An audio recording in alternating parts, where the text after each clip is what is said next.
अस्सलाम वालेकुम स्टूडेंट, आज का जो हमारा टॉपिक है वो एक्सरसाइज 1.1 में से क्लास 10 में से आपने जो है वो क्वेश्चन नंबर 2 का पार्ट नंबर जो है वो 2, 4 और 5 करना है। 2, 4 और 5 जो है वो क्लास वर्क और होमवर्क के लिए है। जैसा कि आपको पता है हम ALP के मुताबिक जो है वो सवाल जो आप जो है वो सोल्व कर रहे हैं। तो इनमें से जो दो पार्ट है वो मैं आपको करवा देता हूँ और एक पार्ट जो है वो एज अ प्रैक्टिस आप खुद कर लीजिएगा।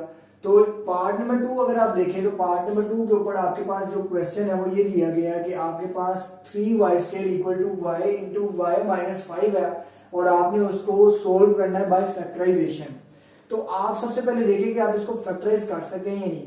हमारे पास इस क्वेश्चन से पहले क्वेश्चन नंबर 1 था जिसके अंदर हमने देखा था कि किसी भी टर्म को आपने स्टैंडर्ड फॉर्म में कैसे लाना है। वो स्टैंडर्ड फॉर्म आपके पास थी ax² plus bx plus c equals to 0। तो आप जानते हैं कि हमेशा factorization, mid term break, completing square या फॉर्मूला आपके पास इस वैल्यू के ऊपर लगता है। इस जो वैल्यू क्या है, इस वैल्यू के ऊपर आपके पास फॉर्मूला नहीं लगता। तो सबसे पहले आपने इसको इस फॉर्म में चेंज करना है और उसके बाद आपने जो है वो इसकी फैक्टराइजेशन करनी है। तो इस फॉर्म में चेंज करने के लिए मैंने आपको क्वेश्चन नंबर 1 में भी बताया था कि जो ऑपरेशंस दिए गए हैं आपने उनको कंप्लीटली सॉल्व करना है और आपके पास उस तरह की वैल्यू आ जाएगी। तो देखिए यहाँ पर 3y² इस साइड पे दिया हुआ है, एज इट इज लिख दें और y जो है वो पूरी टर्म के साथ मल्टीप्लाई हो रहा है। तो आप मल्टीप्लाई करवा दें, y को y से मल्टीप्लाई करवाया y² माइनस y को 5 से मल्टीप्लाई करवाया 5y। तो आप देखें y² यहाँ पर भी मौजूद है, y² यहाँ पे भी मौजूद है।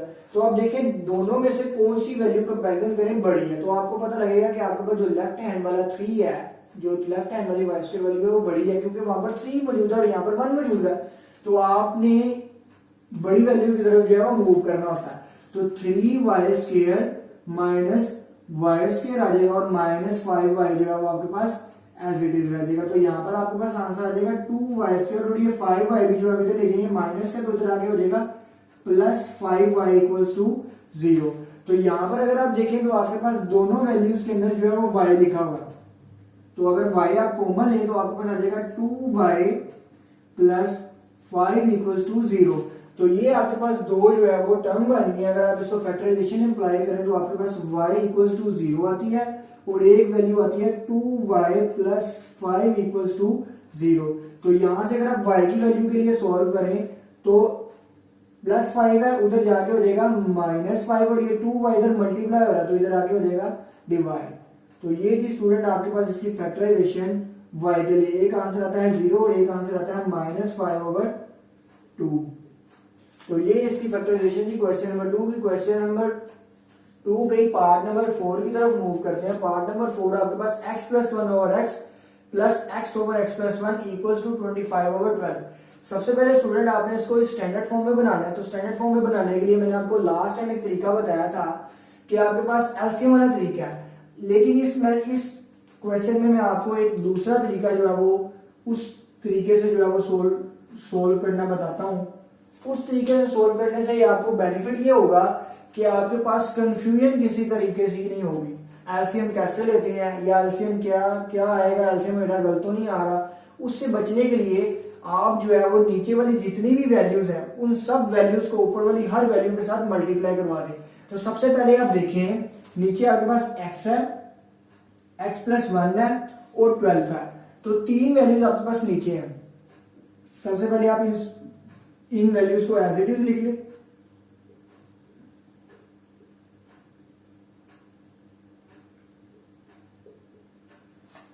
इन वैल्यूज को एज इट इज लिखने के बाद नीचे जितनी वैल्यूज हैं आप लिखें मल्टीप्लाई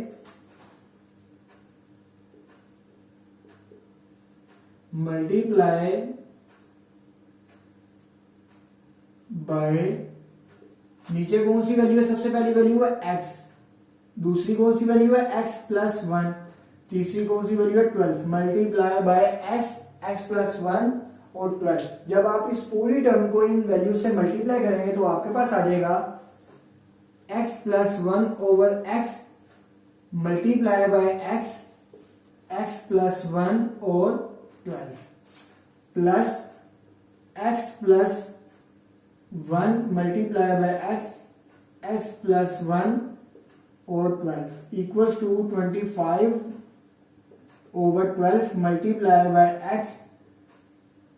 x प्लस 1 और 12।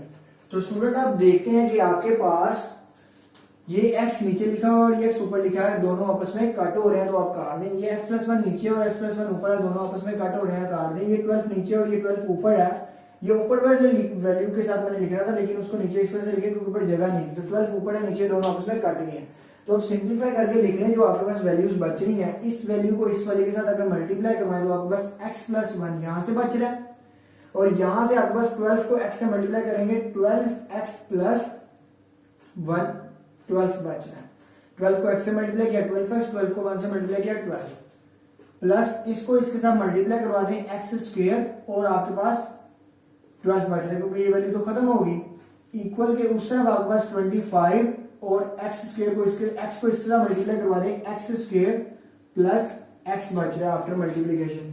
तो इन वैल्यूज को दोबारा मल्टीप्लाई करवाना पड़ेगा। जब आप इनको इनके साथ मल्टीप्लाई करवाएंगे तो आप जानते हैं कि x वाली वैल्यू को पूरी टर्म के साथ पहले मल्टीप्लाई करवाना पड़ेगा, 12x प्लस 12, फिर +1 को पूरी वैल्यू के साथ मल्टीप्लाई करवाना पड़ेगा, करवा दिया मैंने मल्टीप्लाई। फिर आपके पास +12 को x² से मल्टीप्लाई किया तो आपके पास आ जाएगा 12x² इक्वल टू 25 को इधर मल्टीप्लाई करेंगे तो 25x² प्लस 25x। अब आप जब इनको मल्टीप्लाई करेंगे तो x को जब 12x से मल्टीप्लाई करेंगे आपके पास आ जाएगा 12x का स्क्वायर, और x को जब 12 से मल्टीप्लाई करेंगे आपके पास आ जाएगा 12x प्लस 1 को जब 12x से मल्टीप्लाई करेंगे आपके पास आ जाएगा 12x प्लस 1 को जब 12 से मल्टीप्लाई करेंगे आपके पास आ जाएगा 12 plus 12x² equals to 25x² plus 25x। तो आप देखते हैं आपके पास x² वाली ये भी टर्म x² वाली है, ये भी टर्म x² वाली है, तो दोनों आपस में प्लस हो रही है, तो इनका जो समीशन है वो आपके पास आ जाएगी 24x²। और ये टर्म x वाली है और ये टर्म x वाली है, तो दोनों आपस में प्लस हो रही है। जब इसको ऐड करेंगे तो आपके पास आंसर आ जाएगा 24x, और पीछे आपके पास सिर्फ 12 बचेगा, वो आप लिख देंगे +12 इक्वल्स टू 25x² इक्वल के उधर वाली वैल्यू आपके पास एज इट इज आ गई। अब आप देखें कि आपके पास यहाँ पे भी x² मौजूद है इक्वल के, और वहां पे भी x² मौजूद है, तो आप देखें बड़ी वैल्यूज आपके पास कहां पर है, तो हमें नजर आता है कि बड़ी वैल्यू जो है वो राइट साइड पर है, तो सारी वैल्यूज को राइट साइड पे आपको मूव करना पड़ेगा। तो राइट साइड पे मूव करेंगे, यहाँ पर बच जाएगा 0, 25x² एज इट इज रहेगा इस तरफ, ये 24x प्लस का उधर जाके हो जाएगा -24x², 25x जो है वो एज इट इज रहेगा, ये 24x प्लस का उधर जाके हो जाएगा -24x, ये +12 और ये उधर जाके हो जाएगा -12। तो आप यहाँ पे जब उसको ये प्लस माइनस हो जाए दोनों आपस में, तो 25 में से 24 जब आप प्लस माइनस करेंगे तो आपके पास वैल्यू जो है वो बड़ी वैल्यू का साइन आता है, +25 है, तो प्लस का साइन लिखने की जरूरत नहीं है। 25 में से 24 निकलेंगे, आपके पास आंसर आ जाएगा x² खाली, और 25 और 24 दोनों प्लस माइनस हो रहे हैं, प्लस का साइन बढ़ा तो आपको लिखने, क्योंकि वैल्यूज के दरमियान प्लस का साइन शो करने की जरूरत होती है। 25 में से 24 निकले, आपके पास आंसर आ जाएगा x, और -12 एज इट इज। अब स्टूडेंट आपके पास जो ये टर्म है, ये आपके पास जो है वो स्टैंडर्ड फॉर्म बन चुकी है। आप उसने जो क्वेश्चन की रिक्वायरमेंट थी, आपने उसके ऊपर फैक्टराइजेशन अप्लाई करनी थी, तो फैक्टराइजेशन अप्लाई करते हैं।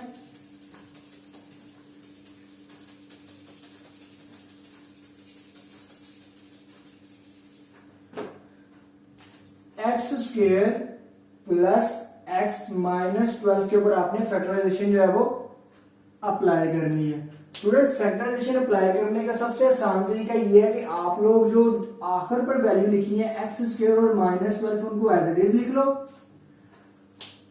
और जो फैक्टराइजेशन बेसिकली आपके पास है मिड टर्म ब्रेक, आपने दरमियान वाली वैल्यू को क्या है मिड से ब्रेक करना है। तो इस टर्म को मिड से जब आप ब्रेक करेंगे मतलब आपने x को तोड़ना है, तो आपने आखिर वाली वैल्यू एज इट इज लिख ली, और इन दोनों को आपने क्या करना है मल्टीप्लाई करना है। तो जब आप इन दोनों को मल्टीप्लाई करेंगे आपके पास आंसर आ जाएगा 12x²।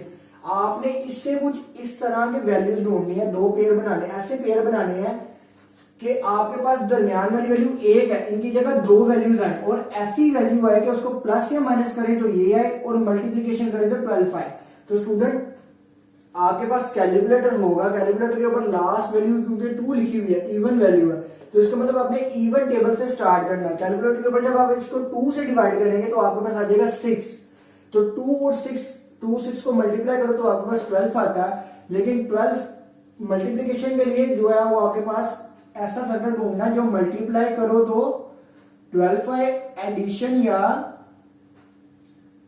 सब्सट्रैक्शन करो तो आपके पास 1 है, क्योंकि यहाँ पे x है।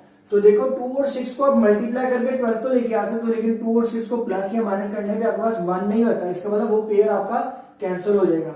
नेक्स्ट पेयर की तरफ मूव करो, 3 जो है वो एक और नंबर है, 3 का नहीं करेंगे 4 का करेंगे, तो 4 3 12 होता है, तो 4 और 3 को मल्टीप्लाई करें तो 12 आता है, और 4 और 3 को प्लस या माइनस करें तो हमारे पास 1 आ सकता है।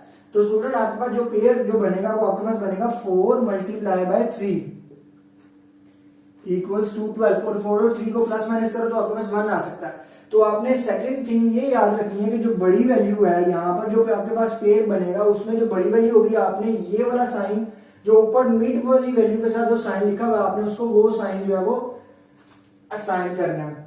तो प्लस वाली वैल्यू का ऊपर साइन है तो यहाँ पर प्लस लिखेंगे और बड़ी वैल्यू यहाँ पर लिख देंगे। अब जाहिर सी बात है कि प्लस और जो यहाँ पर वेरिएबल मौजूद होगा वो आपने यहाँ पे लिखना है। अब ये अंडरस्टूड है बात कि आपने 4 में से 3 को माइनस करना है तो आपके पास जो है वो आंसर क्या आएगा 1 आएगा। तो सेकंड टर्म का जो साइन है वो मुझे इस टर्म के साइन अगर मैंने ठीक लगाया हुआ तो मुझे पता लग जाएगा। तो आगे स्टूडेंट आपके पास आपने देखें तो आपके पास ये दो टर्म और ये दो टर्म जो है वो इन दोनों टर्म का आपने पेयर बनाना है, और इस टर्म में आप देखें तो आपके पास x जो है वो इसमें भी है और इसमें भी x कॉमन आ जाता है। तो x कॉमन ले लें, x से x काट के आपके पास x आ जाएगा और x से x काट के आपके पास 4 आ जाएगा। माइनस थ्री जो है वो यहाँ पर कॉमन आता है, तो 3 से 3 कट गया, x आ जाएगा, इस माइनस में से अंदर वाला साइन जो है वो प्लस में चेंज हो जाएगा और 3 4 12 आता है। सेकंड थिंग जो वो वेरी इंपॉर्टेंट है, अगर आपकी पेयरिंग जो है वो ठीक नहीं बनी तो आपके पास ये जो दरमियान में जो आंसर आ रहा है ये दोनों का आंसर जो है ये साइन चेंज करेगा, ये आंसर दोनों के डिफरेंट होंगे। अगर दोनों के आंसर जो है वो सेम है, दोनों अंदर वाली टर्म जो है वो सेम है, इसका मतलब आपकी जो पेयरिंग है वो बिल्कुल ठीक बनी है और साइंस की भी कोई गलती नहीं है। तो आपके पास स्टूडेंट ये 2 दफा लिखा हुआ, आप इसको 1 दफा लिखेंगे x + 4 और सेकंड x - 3 जो पीछे बचेगा वो लिखेंगे।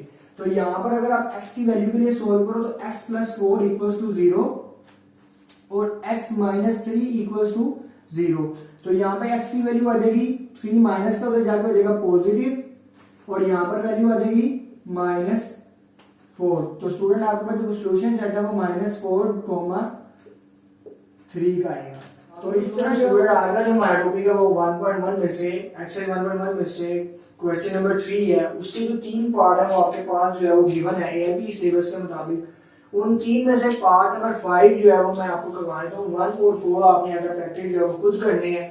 पार्ट नंबर 5 जो है वो थोड़ा सा ट्रिकी है, तो हम इसकी तरफ मूव करते हैं। स्टूडेंट इसको मैं स्टेप बाय स्टेप आपको करवाता रहूंगा और स्टेप जो है वो साइड पे लिखता रहूंगा। तो इसमें फर्स्ट स्टेप जो है वो कंप्लीटिंग स्केल मेथड के अंदर जो फर्स्ट स्टेप आपके पास वो है इस टर्म को x स्क्वायर वाली टर्म को 1 बनाना। तो यहाँ पर x स्क्वायर वाली टर्म आपके पास है 3, तो सबसे पहले आपने इस 3 को 1 में चेंज करना है। तो जाहिर बात है जहां पर आपके पास 3 लिखा हो तो आप उसको 1 कैसे बना सकते हैं, उसके नीचे भी 3 लिखकर, तो ये किसमें चेंज हो जाएगा 1 में चेंज हो जाएगा। तो इसीलिए स्टेप 1 में जो आपके पास स्टेप 1 है वो आपके पास क्या है, स्टेप 1 में आपके पास एक्स स्क्वायर वाली टर्म को आपने क्या बनाना है 1 बनाना है। तो स्टूडेंट इसको 1 बनाने के लिए जो भी यहाँ पर जो है वो आपके पास वैल्यू मौजूद होगी आपने उस वैल्यू के साथ कोएफिशिएंट के साथ पूरी टर्म को जो है वो डिवाइड करवा देना ताकि ये वैल्यू जो है वो आपके पास 1 में बन जाए। तो क्योंकि यहाँ पर 3 लिखा हुआ तो मुझे पूरी वैल्यू के साथ मल्टीप्लाई करवाना पड़ेगा,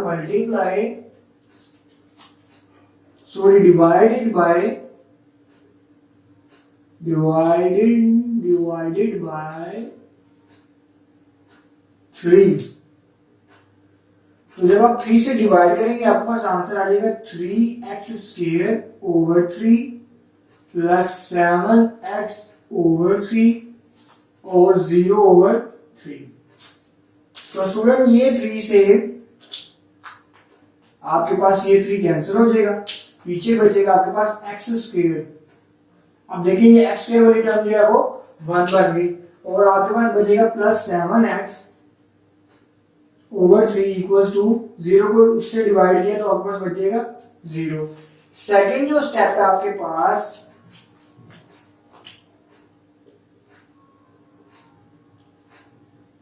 student step number 2 question number 1 और क्वेश्चन नंबर जो 9 है उसके अंदर इंप्लीमेंट होगा। इस क्वेश्चन के ऊपर इंप्लीमेंट नहीं होता, लेकिन आपको मैं लिखवा देता हूं। क्वेश्चन नंबर 2 जो है वो सी को आपने मूव करना है। कहां पे मूव करना है? 0 की तरफ। तो यहाँ पर जो आपके पास सी वाली टर्म मौजूद होगी, यहाँ पर अब आपके पास कोफिशिएंट कांस्टेंट जो मौजूद नहीं है, लेकिन क्वेश्चन नंबर 1 और क्वेश्चन नंबर 9 के केस में कांस्टेंट मौजूद होगा। तो आपने उस कांस्टेंट को कहां पे मौजूद करना है? यहाँ पर जो है वो मूव कर देना है। और यहाँ पर मूव करने के बाद आपने स्टेप नंबर 3 करना है। स्टेप नंबर 3 आपके पास क्या है? स्टेप नंबर 3 में स्टूडेंट आपने जो दरमियान वाली टर्म है, मिड वाली टर्म है, उसको 2 से डिवाइड कर देना है या 1/2 से मल्टीप्लाई कर देना है। 1/2 से आपने दरमियान वाली टर्म को, मिड वैल्यू को आपने मल्टीप्लाई करवा दिया। तो स्टूडेंट हमारे पास दरमियान में लिखा हुआ 7x/3। तो जब आप इसको 2 से मल्टीप्लाई करवाएंगे 7x/3, तो जब आप इसको 2 से 1/2 से मल्टीप्लाई करवाएंगे तो 1 से ऊपर वाली टर्म जब मल्टीप्लाई होगी तो ये 7x आ जाएगा और नीचे आ जाएगा 6। तो आपके पास जो वैल्यू एज अ आंसर आएगी, आपने उस वैल्यू को प्लस यहां पर भी उसका स्क्वायर लिखना है और वहां पर भी उसका स्क्वायर लिखना है। तो स्टूडेंट उसने बोला कि आपने कंप्लीट स्क्वायर करना है। तो कंप्लीट स्क्वायर का फॉर्मूला जो है वो आपके पास होता है a square, a plus B लिख लें पहले। a plus B equals to a square plus 2ab plus b का स्क्वायर। तो स्टूडेंट आपके पास a स्क्वायर वाली टर्म मौजूद है, तो यहाँ पर आपने क्या लिखना है? 2 फॉर्मूले वाला। तो यहाँ पर आप कंप्लीट स्क्वायर का जब आप बनाएंगे तो x स्क्वायर प्लस फॉर्मूले वाला 2 इनटू फर्स्ट वैल्यू आपके पास क्या है? x लिख लिया आपने। सेकंड वैल्यू जो है वो आपने इस टर्म को जो है वो आपने ब्रेक किया हुआ है। ब्रेक करके आपने क्या वैल्यू ली है? 7x/6। तो जो वैल्यू आपके पास आई है वो आपने इसके अंदर लिखनी है 7x/6। और सेकंड और जो स्टेप नंबर 4 है आपके पास, स्टेप नंबर 4 जो आंसर आपके पास आया 7x/6, आपने उसको इस जगह पे भी प्लस करना है, उसके स्क्वायर को आपने ऐड करना है बोथ साइड पर। तो मतलब आपने 7x/6 को यहां पर भी स्क्वायर में ऐड किया, प्लस किया, और 0 प्लस 7x/6 यहां पर भी जो है वो आपने ऐड किया। इस केस में 0 मुझे लिखना नहीं चाहिए, लेकिन मैं 0 खुद लिख रहा हूं क्योंकि आपके पास जो क्वेश्चन नंबर 1 और क्वेश्चन नंबर 9 है उस केस में आपके पास 0 यहाँ पर नहीं होगा, यहाँ पर कोई वैल्यू होगी। तो उस वैल्यू की जगह पे आपने जो है इस 0 को उस वैल्यू की जगह पे लिखना है। मेरे पास 0 था तो मैंने यहाँ पर 0 लिखा। अच्छा स्टूडेंट अगर आप देखें तो आपके पास ये जो टर्म है 2x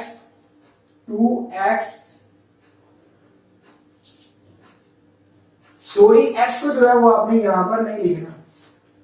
x वाली टर्म को जो है वो आपने यहां पर नहीं लिखना। क्यों नहीं लिखना? क्योंकि यहां से आपने मिड वाली वैल्यू को उठाना। तो मिड वाली वैल्यू आपके पास 7/3 है। x को आपने इग्नोर करना, वेरिएबल को आपने इग्नोर करना, क्योंकि वेरिएबल आपने ये समझ के चलना, वेरिएबल आपके पास a की वैल्यू का वेरिएबल यूज होगा। तो आपके पास 7/6 जो है वो आपके पास आता है। तो अगर आप देखिए, आप इसको जो है वो सोल्व करें 7/6, अगर आप इसको सोल्व करें 2 से 6 कटिंग होती है, ये 1 और ये 3, तो 1 को x से मल्टीप्लाई करेंगे, x को 7 से मल्टीप्लाई करेंगे 7x/3। तो आपके पास यही वैल्यू जो ऊपर और नीचे वाली वैल्यू अगर आप देखें तो आपने जो वैल्यू उसकी जगह पे लिखी है ऊपर वाली वैल्यू ही बनती है। तो ये वैल्यू आपने खुद से ऐड की, तो जो वैल्यू आप खुद से ऐड करते हैं उसको उतना ही सब्सट्रैक्ट करना पड़ता है। तो जाहिर बात है इक्वल की उस तरफ मैंने उतनी वैल्यू ऐड कर दी, तो इक्वल के इधर जब आएगी तो वो सब्सट्रैक्ट ही होती है, तो मैंने इक्वल के उधर ऐड कर दी।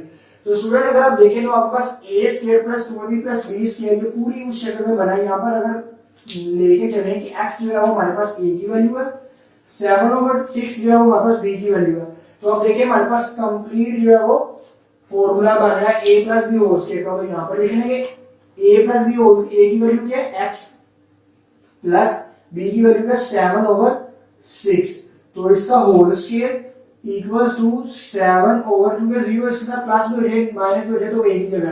तो 7 का स्क्वायर अगर आप खोलें तो 49/6 का स्क्वायर 36। तो ये आपके पास जो है वो कुछ वैल्यू बनती है। अब आपके पास दोनों वैल्यू कंप्लीट स्क्वायर आपने बना लिया। तो यहाँ पर अगर आप अंडर रूट ले लें बोथ साइड पे by taking under root on both side. तो दोनों साइडों पे जब अंडर रूट लेंगे तो आपके पास इस स्क्वायर रूट से ये अंडर रूट कैंसिल हो जाएगा, और यहाँ पर चूंकि ये 7 का स्क्वायर और 6 का स्क्वायर है तो इसकी जगह जो रैशनलाइज करके आपके पास आएगा 7 का स्क्वायर और 6 का स्क्वायर, तो स्क्वायर से अंडर रूट कैंसिल, तो आपके पास आएगा 7/6। ये रफर था, वैसे मैंने आपको आसानी के लिए समझाया कि इसको पूरी को जब हम सोल्व करें 7/6 आता है। तो यहाँ पर आपके पास बचेगा x plus 7/6 equals two plus minus, जब भी स्टूडेंट अंडर रूट से वैल्यू बाहर आएगी तो उसके साथ आएगा प्लस माइनस, तो क्या आंसर आएगा 7/6। अब आप इसको x की वैल्यू के लिए सोल्व करें तो आपके पास आ जाएगा x equals to 7/6 plus minus, ये प्लस का ही उधर चल जाएगा तो माइनस का हो जाएगा, और प्लस माइनस 7/6। क्योंकि यहाँ पे प्लस माइनस 2 7/6 मौजूद है तो आप 2 दफा जो है वो लिखोगे x इक्वल्स टू माइनस 7/6, एक दफा प्लस में लिख दो 7/6 और x इक्वल्स टू माइनस 7/6, एक दफा माइनस में 7/6, ये प्लस माइनस 2 दफा, तो एक दफा प्लस में अलग लिख लिया और माइनस 7/6 अलग लिख लिया। तो यहाँ पे अगर आप देखें तो 6 और 6 जो है वो दोनों नोमिनेटर में जो है वो डिनोमिनेटर में जो है वो आपके पास दोनों एलसीएम आ रहे हैं, तो 6 जो है वो इसके टर्म का एलसीएम हो जाएगा, तो ऊपर माइनस 7 आ जाएगा और प्लस 7 आ जाएगा। 6 से 6 कट गया माइनस 7 बच गया, 6 से 6 कट गया प्लस 7 बच गया। और दूसरे केस में आपके पास 6 जो है वो एलसीएम आ रहा है, 6 से 6 कट गया माइनस 7 आ गया और 6 से 6 कट गया माइनस 7 आ गया। तो स्टूडेंट इस केस में ऊपर आ जाएगा 0, क्योंकि माइनस 7 और प्लस 7 जो है वो आपस में काट जाते हैं, तो 0 डिवाइडेड बाय 6 आंसर आता है 0, एक x की वैल्यू आ जाएगी 0, और यहाँ पे माइनस 7 और माइनस 7 होता है 14, -14/6। तो देखिए 14 और 6 एक टेबल पे जा रहे हैं, 2 3 और 2 7, तो एक x की वैल्यू हो जाएगी -7/3। तो यही वैल्यू आपने निकाली, तो सोल्यूशन सेट आपके पास बन जाएगा -7/3, 0। तो स्टूडेंट ये था आपके पास जो है वो क्वेश्चन नंबर 3, एक्सरसाइज 1.1 का क्वेश्चन नंबर 3, कंप्लीट स्क्वायर का मेथड। आपने स्टेप 1 में करना था x स्क्वायर को, मतलब यहाँ पे जो भी वैल्यू लिखी है उसके साथ डिवाइड कर देंगे तो आपके पास 1 बनाना था आपने। जैसे मेरे पास 3 लिखा तो मैंने 3 से डिवाइड किया तो 1 आ जाएगा। तो जिस वैल्यू से आप डिवाइड करोगे तो जाहिर बात है खुद से डिवाइड किया तो पूरी टर्म को डिवाइड करना पड़ेगा, मैंने पूरी टर्म को डिवाइड किया। स्टेप 2 में मुझे कांस्टेंट जो कांस्टेंट था उसको 0 की तरफ मूव करना था, लेकिन मेरे केस में कांस्टेंट था ही तो मुझे स्टेप 2 करना नहीं पड़ा, लेकिन क्वेश्चन नंबर 1 और क्वेश्चन नंबर 9 में आपने करना है। स्टेप 3 में मेरे पास 1/2 को मिड वैल्यू को 1/2 से जो है डिवाइड करना था, तो मिड वैल्यू मेरे पास क्या थी 7/3, मिड वैल्यू मेरे पास 7x/3 थी, लेकिन x को मैं मान के चलूंगा कि वो एक ही टर्म है, तो b की टर्म बनाने के लिए मुझे 7/3 को 1/2 से जो है मल्टीप्लाई करवाना है या डिवाइड करवाना है, 2 से डिवाइड करवाना है। तो 2 से डिवाइड करो तो भी आंसर 7/6 आएगा, 1/2 से मल्टीप्लाई करवा दो तो ऊपर वाली वैल्यू ऊपर वाली से मल्टीप्लाई हो जाएगी 7 और 2 से मल्टीप्लाई हो जाएगा 6। तो 7/6 जो मेरे पास जो आंसर आएगा उस आंसर के स्क्वायर को मुझे दोनों साइडों पे ऐड करना पड़ेगा।